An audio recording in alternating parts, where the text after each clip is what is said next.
వాడికి ఏఎల్పి ఉద్యోగం వచ్చిందంట. దాంట్లో జెండర్ పెట్టేటప్పుడు ఫీమేల్ అని పెట్టాడు. నేను ఫిల్ చేయలేదు సార్, నా ఫ్రెండ్ని ఫిల్ చేయమన్నాను. వీడికి సంబంధించిన వాడికి రావు, ఇన్ఫర్మేషన్ రాదు వాళ్ళకి. ఎడిట్ ఆప్షన్ ఏమైనా ఉంటుందా? ఎడిట్ ఆప్షన్ ఉండదమ్మా. పర్సనల్ డీటెయిల్స్, హాల్ టికెట్లు కానీ ఇవన్నీ ప్రాబ్లం అయిపోతాయి. Waiting list information only personal డొమైన్కే పెడతారు, మెయిల్కి మాత్రమే పంపిస్తారు. ఇప్పుడు అమ్మాయికి ప్రాబ్లం ఏంటి, నేను సెలెక్ట్ అయ్యానా సరే అవ్వలేదా సార్, నేను ఆన్సర్ చెప్పలేని పరిస్థితి.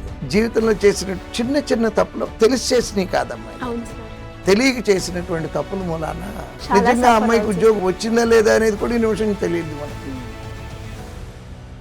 నమస్తే, వెల్కమ్ టు సుమన్ టీవీ. నేను మీ యాంకర్ సరి.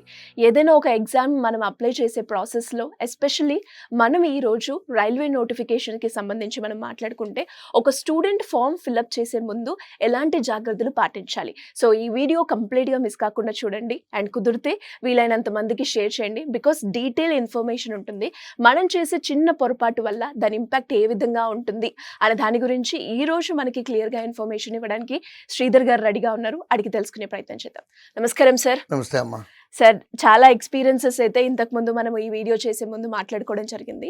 సో రైల్వే నోటిఫికేషన్స్ వచ్చినప్పుడు ఒక స్టూడెంట్ అప్లై చేసే ప్రాసెస్లో చేసే మిస్టేక్స్ ఏంటి, అలా చేయడం వల్ల ఎలాంటి అనర్థాలకి గురయ్యే ఛాన్సెస్ ఉన్నాయంటారు? ఫస్ట్ అమ్మా, అసలు ఉన్న నోటిఫికేషన్స్ ఇవాళ మనం ఈ నిమిషం మాట్లాడుకునే టైంలో ఒక స్టూడెంట్ అప్లై చేయడానికి ఉన్న నోటిఫికేషన్స్ ఏమేమి ఉన్నాయి అంటే, railway NTPC graduate, NTPC under graduate, RRB JEE అంటే జూనియర్ ఇంజనీర్, ఈ 3 నోటిఫికేషన్లు ఉన్నాయమ్మా. రైల్వే అప్లికేషన్ ఫిల్ చేయటం ఎప్పుడు కూడా 2 భాగాలుగా ఉంటుంది. ఒకటి పర్సనల్ ఇన్ఫర్మేషన్, ఒకటి నోటిఫికేషన్కి సంబంధించిన ఇన్ఫర్మేషన్. పర్సనల్ ఇన్ఫర్మేషన్ అంటే మీ పేరు, మీ డేట్ ఆఫ్ బర్త్, నాన్నగారి పేరు, అమ్మ పేరు, ఆధార్ కార్డు నెంబరు, మన అడ్రస్, మన కేటగిరీ, ఇట్లా ఓన్లీ ప్యూర్లీ పర్సనల్ డీటెయిల్స్. ఈ పర్సనల్ డీటెయిల్స్ ఎంటర్ చేసేటప్పుడు అంటే పేరు ఎలా ఉండాలి, మన 10th క్లాస్ సర్టిఫికేట్లో ఎలా ఉందో అలానే ఉండాలి. ఫర్ ఎగ్జాంపుల్ నా పేరు తీసుకోండి, నా పేరు శ్రీధర్ కొమ్మూరు అని ఉంటుంది, అంటే నా పేరు ముందు వస్తుంది, ఇంటి పేరు తర్వాత వస్తుంది, అలానే ఉండాలి. పేరు ఇంటి పేరు అటు ఇటు అయినా ప్రాబ్లం లేదు, కానీ స్పెల్ యాజ్ ఇట్ ఈస్గా ఉండాలమ్మా. అంటే స్పెల్లింగ్ ఇప్పుడు శ్రీధర్ దాన్ని రకరకాలుగా రాయొచ్చు. SREEDHAR రాయొచ్చు, SRIDHAR రాయొచ్చు, SHRIDHAR రాయొచ్చు. శ్రీధర్ బెంగాలీ ప్రొనౌన్సియేషన్ అది. కానీ నా 10th క్లాస్ సర్టిఫికేట్లో ఏముంటుందంటే SRIDHAR అని ఉంటుంది. అంటే నేను అప్లికేషన్ ఫిల్ చేసేటప్పుడు ఖచ్చితంగా SRIDHAR ఫిల్ చేయాలి. ఎందుకంటే ఎగ్జామ్కి వెళ్ళేటప్పుడు మనం ఆధార్ కార్డు తీసుకెళ్తాం, ఆధార్ కార్డు మీద కూడా అదే స్పెల్ ఉంటుంది. సో ఆ స్పెల్లింగ్ 10th క్లాస్ దాంట్లో ఏముందో యాజ్ ఇట్ ఈస్గా రాయాలి. రెండవది date of birth. Date of birth ఒకరోజు అటో ఇటో సుమారుగా కొడతా ఉంటారు. లేదు, ఉద్యోగం వచ్చిన తర్వాత కూడా ఉద్యోగం మిస్ అయిన పిల్లలు ఉన్నారు. ఇది డేట్ ఆఫ్ బర్త్ తక్కువ కొట్టడం వలన.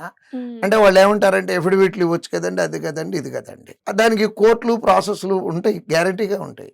3 ఏళ్ళు పడుద్దో, 4 ఏళ్ళు పడుద్దో, 5 ఏళ్ళు పడుద్దో తెలియదు.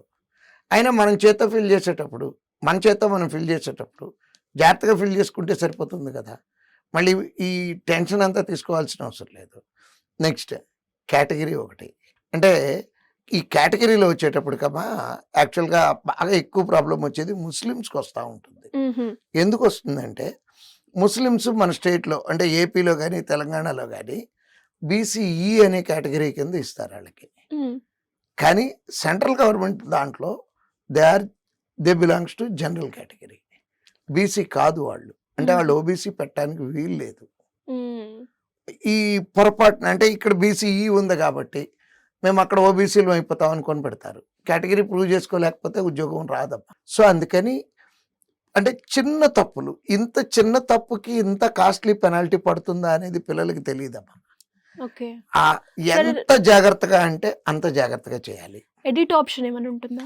ఎడిట్ ఆప్షన్ ఉండదమ్మా. పర్సనల్ డీటెయిల్స్కి ఎడిట్ ఆప్షన్ ఉండదమ్మా రైల్వే దాంట్లో. వన్స్ సబ్మిట్ చేసిన తర్వాత సబ్మిట్ చేసినట్టే.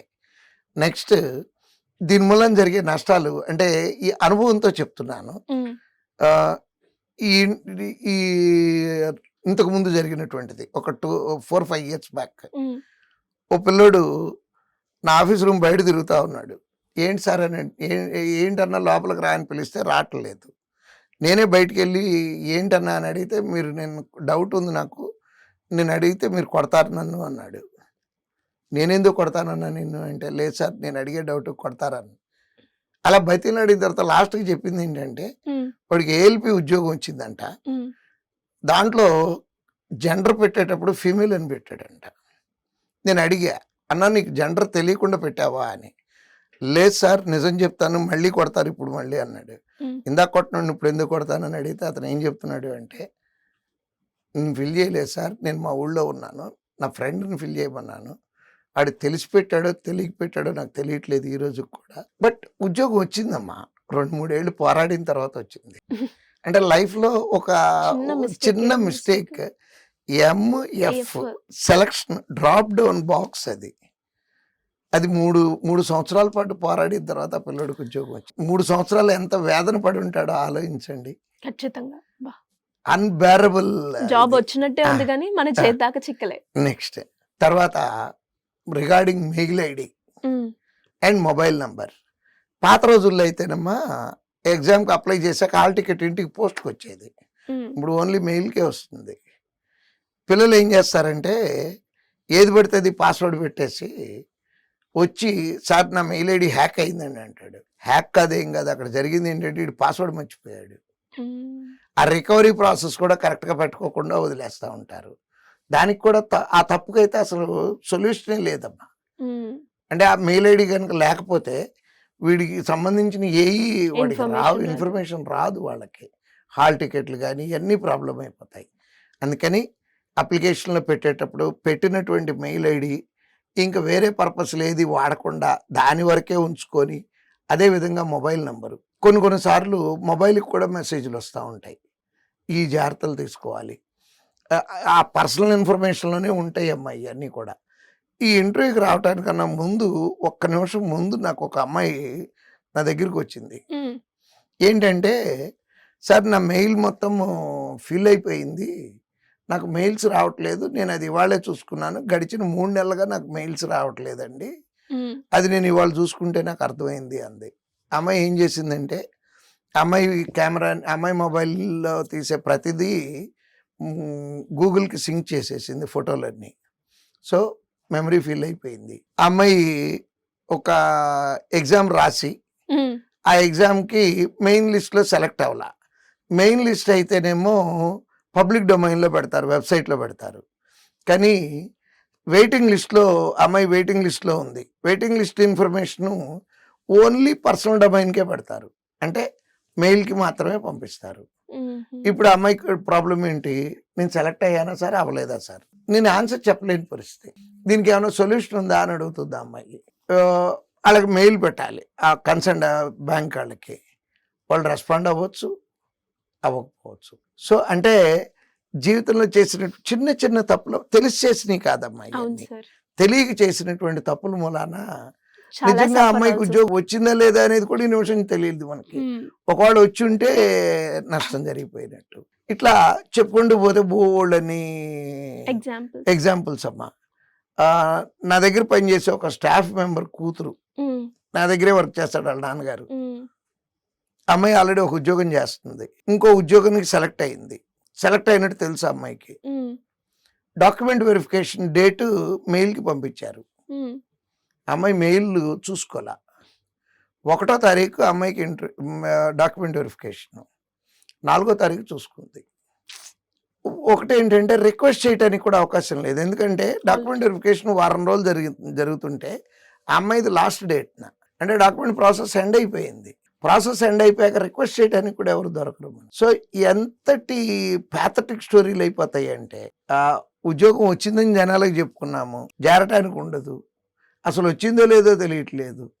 ఇట్లాంటివి ఉన్నాయమ్మా. అందుకని అప్లికేషన్ ఫిల్ చేసే రోజున జాగ్రత్తగా ఫిల్ చేయటంతో పాటుగా మన మెయిల్ ఐడీని, మన మొబైల్ నంబర్‌ని ఈ రెండిటిని అతి జాగ్రత్తగా ఒకటికి 10 సార్లు. సెక్యూర్డ్‌గా ఉంచుకోవాలమ్మా.